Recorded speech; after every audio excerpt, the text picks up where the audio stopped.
მოგესალმებით. ცხრილი გადმოგგზავნეთ, სადაც წერია პროდუქციის გაყიდვები, თუმცა ეს არა მთელი რიცხვები ჩაწერილი არის მძიმით, რომელსაც ჩემი Excel-ი ვერ აღიქვავს რიცხვად და აქედან გამომდინარე ჯამს რო ვითვლი, არ მაძლევს შედეგს. 0 გამოაქვს. როგორ გამოვასწოროთ ეს პრობლემა? ამისთვის საჭიროა გამოვიყენოთ ფორმულა number value. გამოვიძახეთ number value ფორმულა. შემდეგ პირველი მნიშვნელობა არის რისი შეცვლა გვინდა, დღებით ამოჭრა, სადაც რიცხვი გვწერია. შემდეგ რომელი სიმბოლო უნდა ჩავანაცვლოთ? ჭყალებში ვწერთ მძიმეს, შემდეგ ისე მძიმეს და მესამე მნიშვნელობაში ჭყალებში ვწერთ წერტილს. ანუ წერტილით ჩავანაცვლებთ ჩვენს მძიმეს. Enter-ს მივცემთ, გავავრცელებთ ყველა პროდუქტის ჩანაწერზე და უკვე აქ ჩვეულებრივ დავვითვლის ჯამს. მოგესალმებით.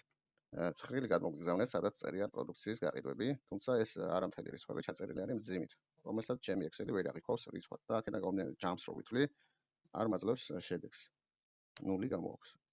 როგორ გამოვასწოროთ ეს პრობლემა? ამისთვის საჭიროა გამოვიყენოთ ფორმულა number value. გამოვიძახეთ number value ფორმულა. შემდეგ პირველი მნიშვნელობა არის რისი შეცვლა გვინდა, დღებით ამოჭრა, სადაც რიცხვი გვწერია. შემდეგ რომელი სიმბოლო უნდა ჩავანაცვლოთ? ჭყალებში ვწერთ მძიმეს, შემდეგ ისე მძიმეს და მესამე მნიშვნელობაში ჭყალებში ვწერთ წერტილს. ანუ წერტილით ჩავანაცვლებთ ჩვენს მძიმეს. Enter-ს მივცემთ, გავავრცელებთ ყველა პროდუქტის ჩანაწერზე და უკვე აქ ჩვეულებრივ დავვითვლის ჯამს.